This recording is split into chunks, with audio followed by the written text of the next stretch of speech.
Hi, everyone. Welcome back to our channel, Real Talk Besties. Today, I have the honor to interview one of my friends. She is Jamie. We would love to hear about her journey of navigating through turbulence since 2023. And she wants to share about resilience and how to persevere to reaching our career goals or even professional goals. So welcome, Jamie. Hi, thanks for having me. Yeah. Do you mind just quickly introduce yourself and give us your background and your professional journey? Yeah, absolutely. My name is Jamie. I live in New York City. I've been living in New York City for about 14 years now, just a little over.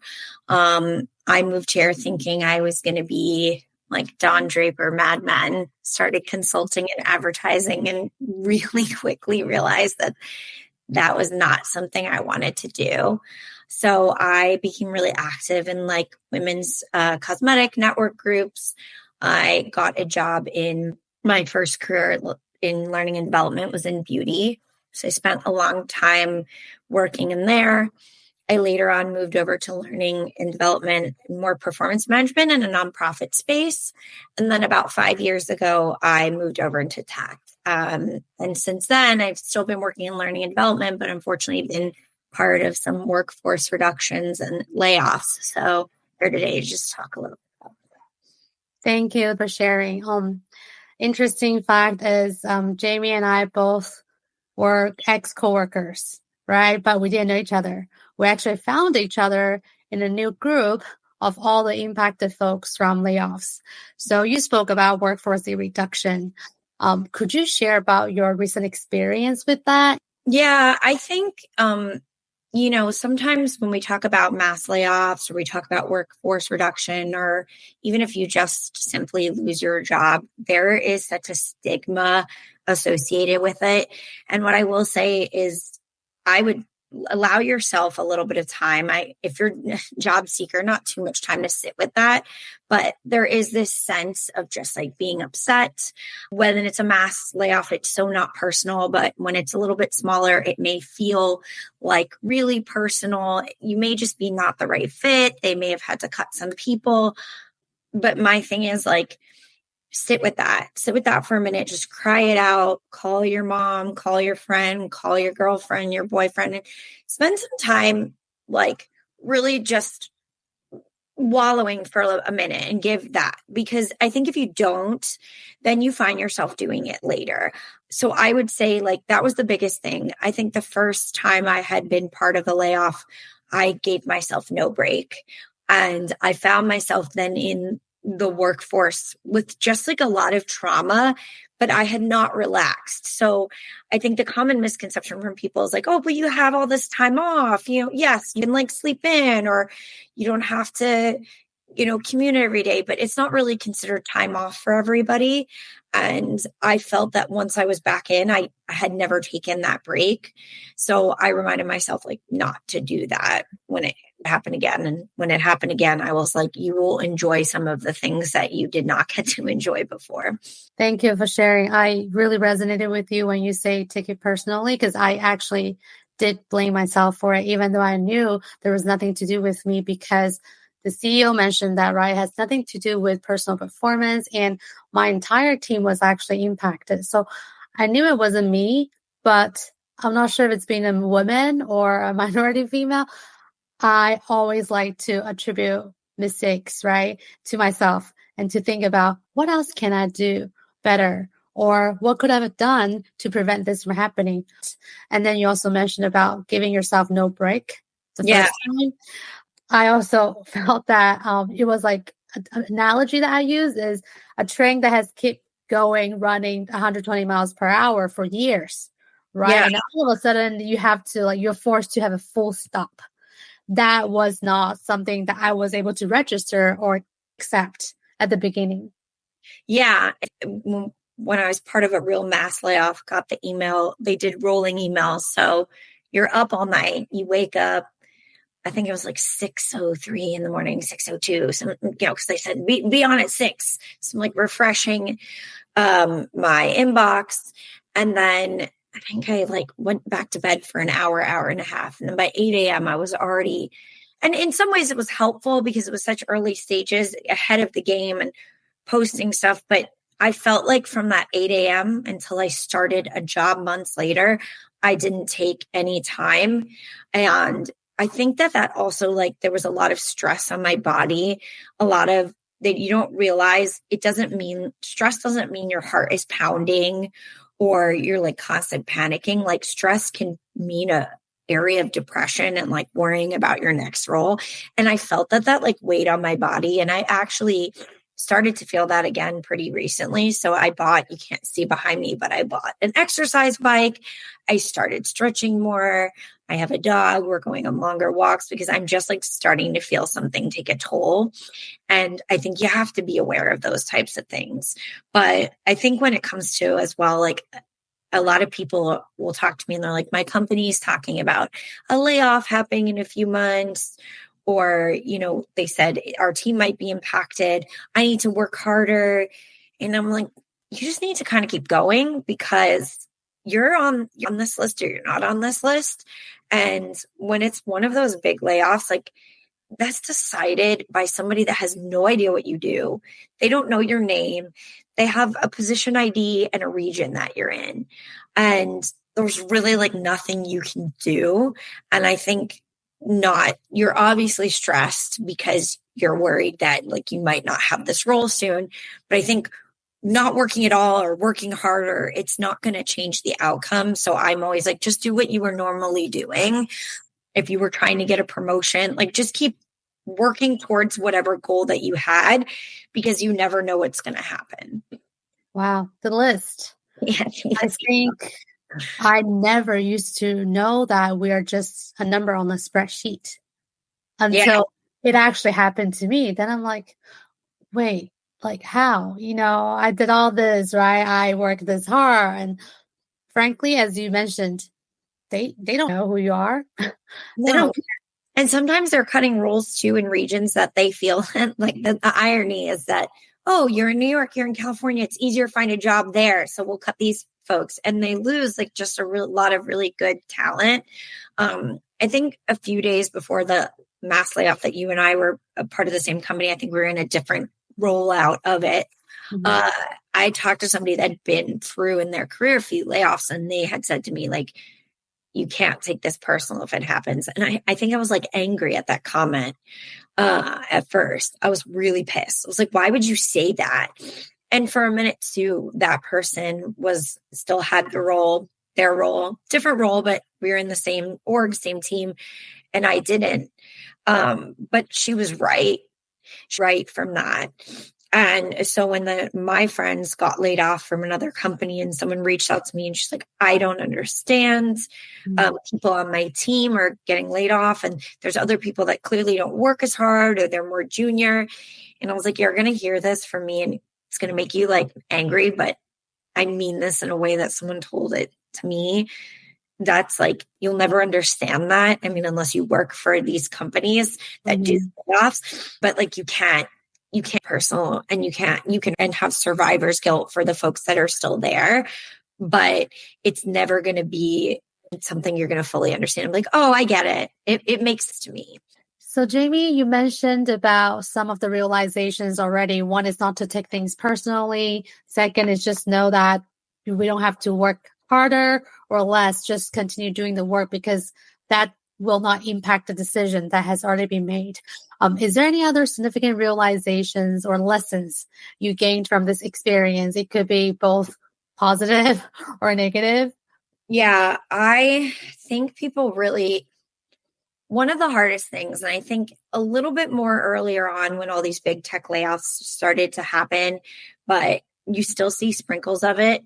And oftentimes it's not always the recruiters inside of if you're interviewing for like, let's say like Chewy or Jobber or Bose, the internal recruiter there, they're usually a little bit more understanding and you can explain, why you have that gap. But sometimes when I talk to like executive recruiters or external recruiters, they'll just straight up ask you questions that I think at first I got really defensive and I know others had was like, they had asked me if it was performance related. And I was like, I wasn't even at this role for a full year to have a performance review. And that I just realized like sometimes it's ignorance of the question. Now, if you're interviewing at a company where they keep asking you something like that, like, yeah, maybe you want to consider that that's not somewhere you want to work, but sometimes they just don't know any better. But it kind of brings you back for a second. And so I just like remind people that the person that's like first interviewing you doesn't always have like the right questions. And this will be like years from now, such a blip on your resume. It'll be a short time. It's something you can just, quickly, they may not even ask about that gap. You can quickly say, and unfortunately, I was part of the big tech layoffs, or I was part of a workforce reduction, and it doesn't even become a conversation. But just remember that sometimes that person asking you, they have a list of questions and they don't really know. And if they're not harping on it, then you just move on to the next question and keep going. Yeah. And of course, that make me so mad. I know I got asked similar questions and I was like, wait, you don't, in my head, I was thinking, you don't read the news? Like, yeah. You didn't know? But like you said, right, don't make assumptions. Just Yeah. I assume. did have one vendor that reached out to me, and I had very, very publicly said I was part of a mass layoff that I had the open to work on. And like I had posted about it, and then I was sharing other people that I worked at that company. And I know these vendors just have like a spit out email that they go. They had messaged me on LinkedIn and referenced my company and how they were impressed by that role, which I knew was a wad of junk, because if they had actually looked on my LinkedIn, they would have seen that I wasn't there and that I was open to work. And I kindly wrote them back. And the person was very apologetic and was like, these go out automated. I should really be looking at this and, looking at your resume, actually like wish you the best of luck. And I felt better, like just not schooling this person, but educating them. So sometimes you'll get those and you don't want to respond, but I think it's good practice to kind of go and say like, hey, I think you should check before you reach out to someone to see if they're open to work on, or, they work for a company that's just announced that they've laid off like 13,000 people. So like there are little things that just like, can get you along the way sometimes. And I think that did, but I handled that. Well, you mentioned about stress, right? Yeah. I'm a mother, right? I have to provide not only for myself, but also my child. So can you talk about your stress? Where is your stress coming from, right? Yeah, absolutely. So I'm what we've talked about this before, a single income, no kids. I have a fur baby. So, it's very different, but you're still providing like a house for your pet. Like you want to make sure they're in good health. So even like the other day, my dog, who just ate something bad, was shaking. And I was like, oh my God, like I'm going to have to take her to the vet. And how much is this going to cost? And I think the stress of providing for anything, but providing for myself right now, it's something I've always been really proud of, like being able to support myself. But now it's me, just me providing for me. Like I always wish that this was actually my apartment, that I was like some sort of, heiress to this building I'm living in. But like the reality is most people don't live in that world. And whether we're, dual income and we have like family, or I know people that like both the husband and the wife have been laid off around the same time. I think for me, like I'm looking out for myself right now. And I've definitely had to change like my social habits of how much I go out, how much I eat out. And it's hard because I live in New York, and a big piece of what I do is socializing. I love to do things, and there's a great restaurant scene here. But I know that it would not be smart for me to have the same lifestyle I have when I have a full-time job. And so I think there's a little bit of stress with that. But then long term, like I own my home. So I want to think like, hey, if in X amount of time I still don't have a full-time role and it needs to be paying like exorbitant money for health insurance to like, where do I need to compromise? And I've already started making little compromises. I don't want to go to a point where I like completely uproot my life and change everything, but significantly changing, my spending habits for now. And I think it should do that too when you start working again too, because the workforce is so volatile right now that I don't necessarily like I do have this fear that once you go in again, like you can get laid off or you can get let go. I don't think employers are keeping people as much as they used to. So I'm like always, I think, live like you were in your last role where you made a little bit less or you just had those spending habits differently. So I always live like I had the job before. I'm not automatic like, oh, I'm making more money. It's time to like book a trip and go do buy this fancy thing and that. Like I have things I want to do and I want to spend money on and time on, and I'll do those in time. But I think it's just a realization that your life is not the same when you don't have an income. Yeah, it's definitely a very hard switch because we're so used to, I mean, I admit that it was pretty a good life, it was Yeah. a privileged life that I felt comfortable buying things and spending things. And when shit hits the fan, you're like, oh crap, I need to budget more carefully. I can no longer spend like I used to. And it takes time to adjust. What's your, I guess, like, are you still looking for similar jobs, or have you been considered doing a career transition? Heard like so many different stories where people either just left the tech industry, try something out, or they are still trying to find the next role similar with their, previous experiences. Yeah, I think for me, I've had a lot of conversations with HR professionals, with learning professionals, and I think that there's kind of like a seesaw. And unfortunately, I'll use this word, but it shouldn't be the case. Like what's more trendy, right? Is learning and development roles more trendy, or DIMB or performance management? I'll say like companies cut a lot of those roles and they are bringing them back. I don't want to completely uproot my career because of a moment in time. So I did go get my change management certification so that I have that. I've been taking some other courses. I've been looking at roles that are not just learning. I think for me, like, yes, I'm definitely looking outside of tech. For a long time, it was my dream to work in tech. I was a lot younger when I went into tech, and I think also COVID aged us all. I had way less gray hair when I went in, and I wanted those things, like I wanted the fun happy hours and going down during like lunch to like paint some arts and crafts thing or do things like that, where I don't need that anymore.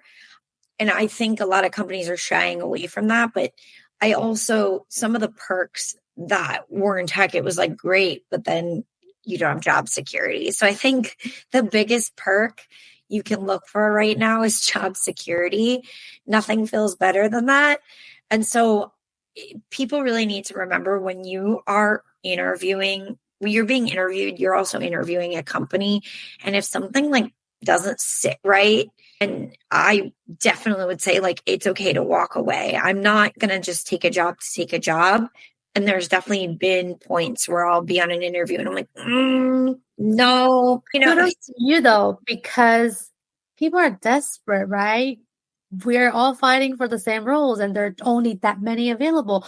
I've definitely heard horror stories of recruiters looking for new roles and they're being asked to actually do presentation interviews, but in reality it's actually doing the job for the company. And after all the hard work, the company's like, well, thank you so much for the great work, but we actually don't have the role anymore. So folks are compromising not just how difficult and how harsh the comments are from interviewers, but also a pay cut, right? Generally speaking, in HR program management side of things. How do you navigate through that? Because you had the courage to say, sorry, like I'm not going to move forward. But yeah, I don't think it's unreasonable to ask someone to do like a short assignment. I've been fortunate enough where nothing has been asked that sounds like free work. And I've definitely heard horror stories of people having to make like a video or entire strategy. Companies should not be asking that. If it's a learning role, like asking to do like a short presentation, something 15, 20 minutes.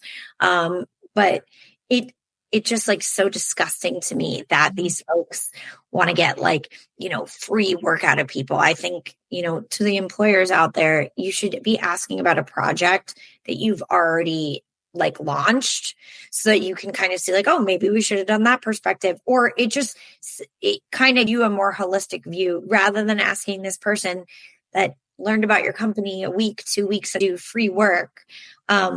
I just think there's something so wrong with that. So fortunately, I haven't had that asked of me in any interviews, but I have heard people go through that. And I've heard people walk away or just really stress about it. And yeah, like that sounds fishy. It's like a bad date, I'm like, don't go on a date.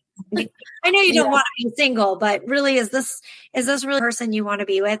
So you just have to know when to, rescind or step out of the process.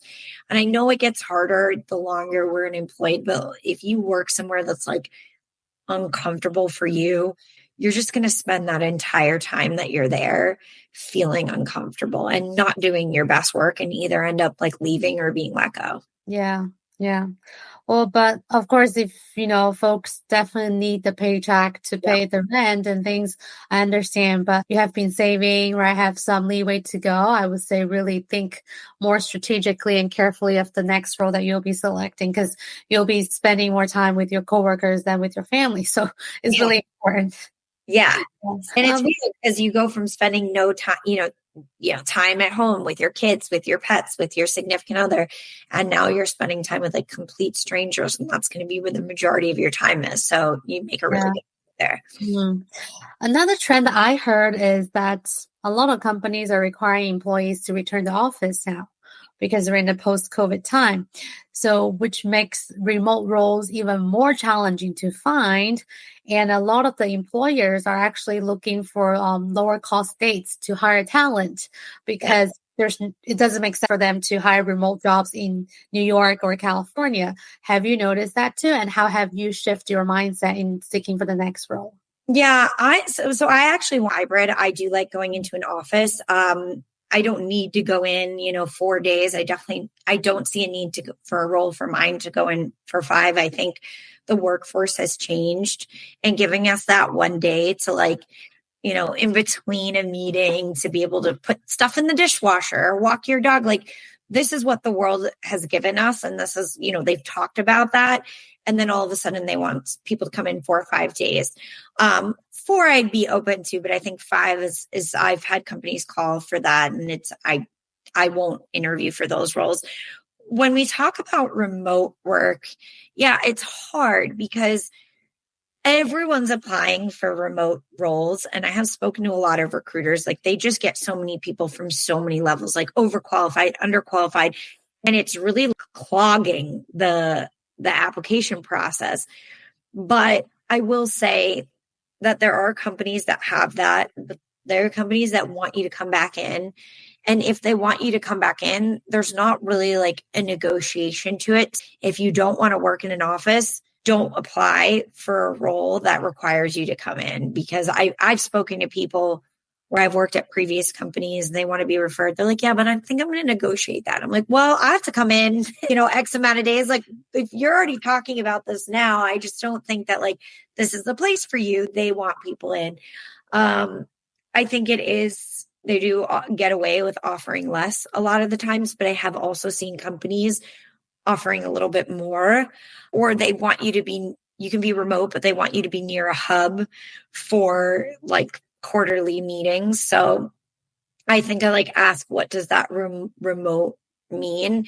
And then often look at the job description, because sometimes it's posted wrong, or sometimes if you want to be in an office and it says remote, if they have an office in New York or San Francisco or Denver, you have the option to go in. But I would look at that posting and have that discussion right off the bat, because if you don't want to be remote or you don't want to be hybrid, you're going to waste everyone's time by going forward with that interview, including your own. So know what's your bottom lines and know what are your non-negotiables Yeah, before absolutely. applying. Yeah, absolutely. But I applied and interviewed for a job that said remote, but I knew they had an office in New York, and it was just like one job site platform just listed it wrong. So it's like sometimes you have to do a little bit of digging there. Got it. Got it. You mentioned a few, but is there any other advice that you would like to give to folks who are currently navigating a similar layoff experience or situation? Yeah, I would say take everything that everyone gives you to with a grain of salt. You'll have people that are willing to help you, and that's awesome. Take it. If they want to introduce you to someone, even if you're not interested in that company, you have the time, have the discussion, but you'll have people like maybe your company gives you a free career advisor, or you have a friend offer to look at your resume. Take it, but that doesn't mean that you have to take everybody's like word for it. Like, oh, they told me I need to remove all these things off of my resume. Now, if you haven't done your resume in years or you're really junior, you may want to have someone or pay to get your resume updated. I'd say, like, I know people are using AI, but AI, I've like looked at the way that ChatGPT and LinkedIn, even resume, it's just spitting out what it already knows. And I think having like a personal eye on that is really more important. You can use those types of things to help you with cover letters or maybe polishing up on interviews, but like your resume is about you. And I think it's really important to like make sure that you have one out there that's really presentable, but take the advice that you're given with a grain of salt, because no one, unless you're a professional resume writer, is a professional resume writer. So your resume is never going to be as good as you are as the professional. Your job wasn't to sit there all day and perfect your resume. And I've definitely like taken advice or an edit from someone and realized there was a typo later and like freaked out, and then ended up getting an interview with that company and no one noticed that, the date had the slash wrong. So it's like, don't be so hard on yourself. Just fix it for the next. Thank you. Oh, lastly, do you have any short-term plans and aspirations for the future? And how do you envision moving forward after this experience? Yeah. So I think when you think about plans, there's the guilt associated with that, right? Because whether it's travel or I don't know, like spending the day away during like the week, you should be applying for jobs or crafting. You feel this guilt because you're taking time away from the job search or you're spending money. Everything costs money, right? Like I realized that there were things that I wanted to do crafting wise and artistically that I never just sat down and took the time for before. And I think in the beginning, I wouldn't do those things. I wouldn't buy that one thing that I wanted. And I stopped doing that because all the things that I enjoyed, I'm now not doing. So what I just started doing was once in a while, if I wanted to buy something small, like I wasn't going out and buying, a $300 handbag, I would buy that. Or I started making crafts. Like I have a friend's wedding coming up and I've always wanted to make like fun centerpieces. So I offered to do that for her. I found like I was cleaning out my craft closet and I found all these like rubber stamp kits that I had, and it just like fell out on the ground. And I'm thinking, you know what? It's time to actually like make one of these and use it. And I just had so much fun. Is it a hobby that I'm going to have forever or start making an Etsy business out of? Probably not, but it distracts me from all day of like listening for that ping. You can keep your computer on, you can have that LinkedIn open, but if you spend all day staring at the screen, it's just like I said about earlier, like you're not taking any time for yourself, and you will regret that when you go on your first day and you're in onboarding and you realize like everything you wanted to do, you didn't do. And I think that's really important. I think one of the things I love to do that I haven't done in years is, except on maybe like a Saturday or Sunday, is sleep in. And everyone knows right now, unless I have something to do early in the morning, like I'm sleeping in. And it's been something really cool to have that I know I'm not going to have forever. And I know like the job is not going to be put 8 a.m. at 9 a.m. random times a day. So if you're not up on your computer at 9 a.m., like the world isn't going to be missing your application. I've seen jobs get posted, I get alerts for on like a Saturday afternoon. So don't put your schedule, you don't have a 9 to 5 schedule right now. You don't have to. So don't do it.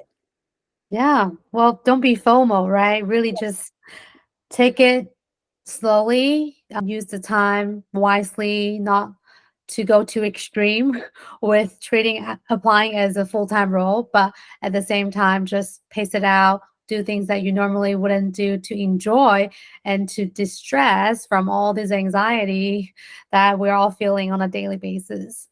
Well, thank you so much for talking to us today, Jamie. We really learned so much wisdom from you and your experience, and thank you for being vulnerable with us. We hope you can come to join us in future episodes again. But thank you so much today. Thank you for having me. This was great. Thank you. Okay, see you next time, everybody.